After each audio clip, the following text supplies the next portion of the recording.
Hi, I'm Nichole Vogelsinger of wildboho. Welcome to my work table. So this is a new series of videos that I'm working on, a little bit lower key than the recent challenge that you have been, if you've been following along, the Needles Out Embroidery Challenge, which is a challenge where I was going through all of the stitches in my embroidery book, in my newest one, and adding a stitch a week to a project. So if you are new to embroidery, that is a great place to start.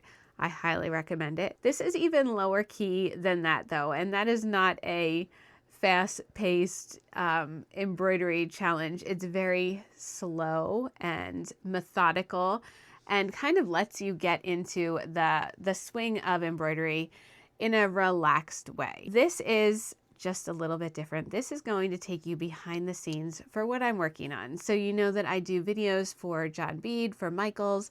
I do various other projects. I'm always creating something for the classes that I'm teaching either in person or on video.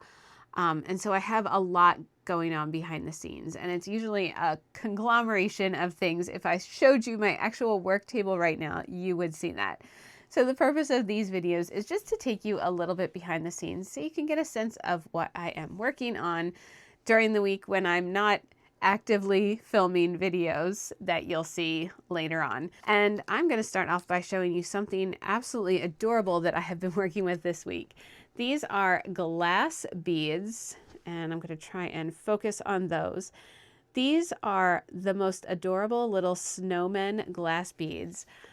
These are bead landing. I picked them up at Michaels, and they are for a current project that I'm working on for Michaels. So you're going to see them probably in the month of December for my latest beaded embroidery project. And I absolutely love these. I can't show you that project just yet, but know that these are going to be making an appearance in the video. I also purchased a fun new tool this week. If you've watched my Instagram reels, you'll see that I picked up a needle felting machine that I found on Facebook Marketplace. It was not something that I even knew about or had been actively searching for. And now in reading about it and looking up videos on it, I have learned that this is something that people are looking for and are actively searching eBay and Facebook for because they aren't really made anymore.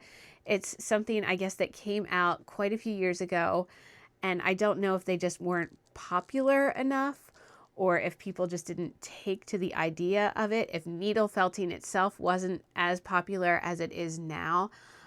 So this is, if you know my background, you know I'm not usually a sewing machine person. This is a sewing machine in the sense that it looks like a sewing machine, but it doesn't exactly work. I don't need to thread anything. I'm going to show you a project that I'm working on, and I'm going to take you behind the scenes of that needle felting machine that I'm very excited about, and a few other things too. So let's get started. One of the things on my work table this week is my new Janome needle felting machine, and I have been working on this, and I wanted to show you a little bit some things that I've discovered about this machine. So this is completely brand new to me. I didn't even know such a machine existed. Oh, that could be really fun to play with. And so that's what I'm doing. So I have this piece of fabric, and it's a Free Spirit. It's the Spirit to Create E-Bond. I found this at a local quilt shop right outside of Philadelphia in Glenside called Stitch Central. It's a really great little shop. So I found this there, and the colors I just absolutely loved, and I didn't know what I was going to do with it until I got this machine, and I thought this could be a really great piece of fabric to experiment with. And so that's what I did. So I'll show you the hoop guts. This is what we have. We've got some felting. This machine is kind of like it works. It has 5 different needles to needle felt something. Actually, I think mine has currently 3 needles because I need to replace 2 of them. But this is what it looks like from the back. Now, the one thing I did notice, this is just a cotton fabric. You can see And you might not have noticed this if I didn't point it out because of the type of fabric that I'm working with, but you can see these white lines throughout here. This is not part of the fabric design. This is where I was needle felting and it kind of pulled at the fabric. So if I were using a fabric that the design needed to be crisp and you didn't need to see that, I would have to work through that, and I'm kind of figuring out what I think I might need to do, and I'm going to show you next. But it works fine for me, and I'm going to be embroidering over this anyway. But what I did was I have lots of wool roving. Down here you can see I added a bunch. But today I have a piece of, this was in my just felting bin. I have all my felting scraps, and I think it's a piece of batting that I had for a project, but it's exactly this size. So what I'm going to do is I'm going to cut this to the size of this hoop, and I'm going to attach it to the back as I'm felting. And I think, I'm not sure if that's going to work, but I think it's going to give it just this extra layer.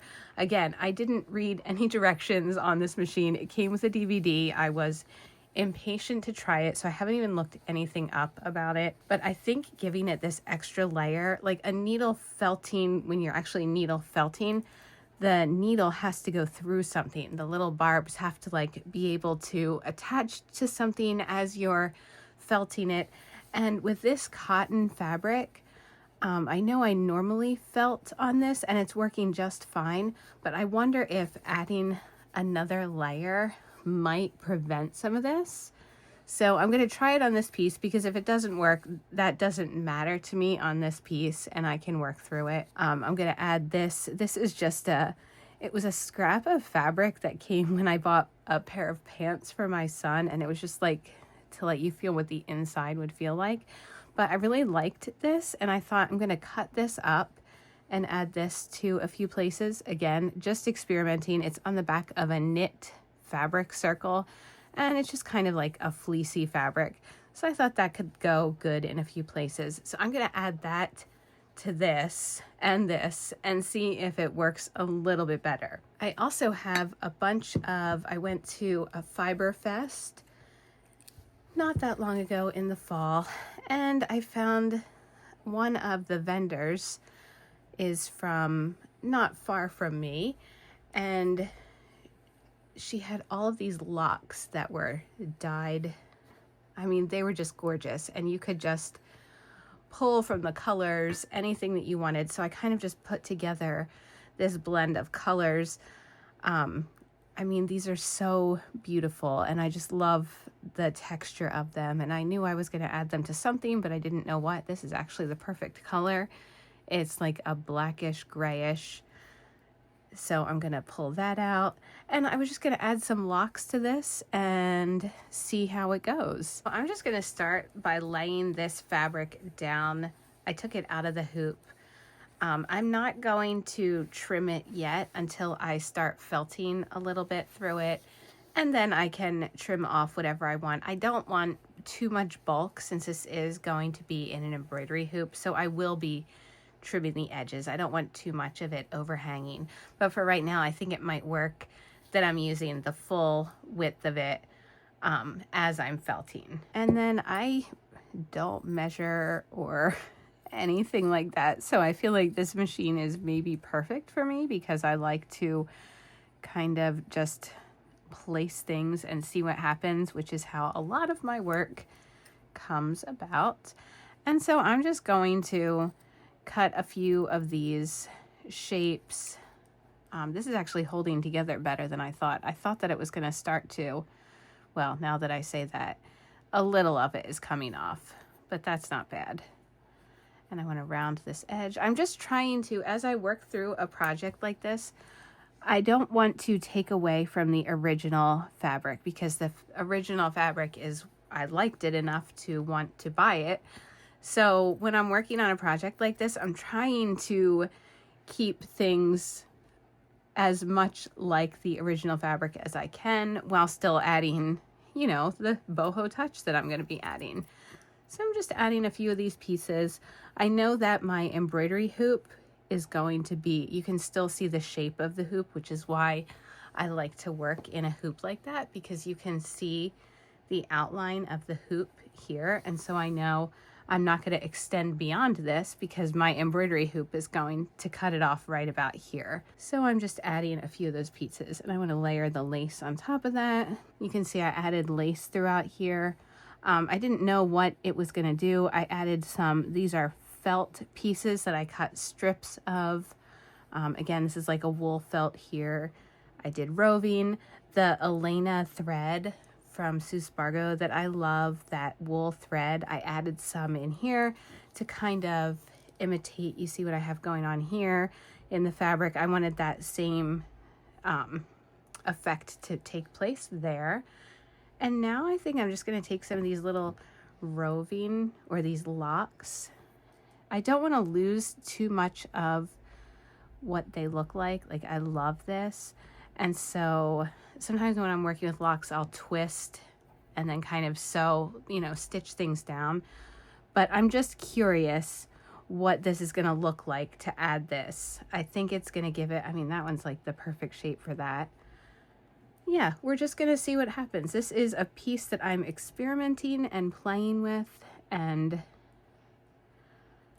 that's where the fun sort of happens, as you're just kind of seeing where things go. I'm not starting with a plan, and it's a brand new machine to me. So let's see how it goes. I think this is about what I'm going to leave it at right now. I might add another little piece of texture in here. That kind of also covers up some of those little white marks from the needle felting. And I kind of want to layer that over this and see what happens with this. So I'm going to take this to the machine, and I will let you watch me as I stitch this down.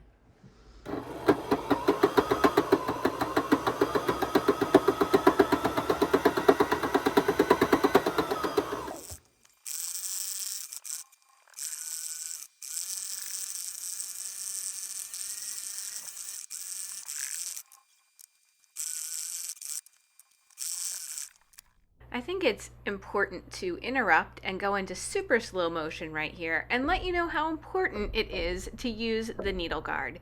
You can see how overconfident I am feeling, how I decided I could just work without the needle guard, and the first thing that happened is I got my finger with the needles. Everything turned out okay, but just use that needle guard.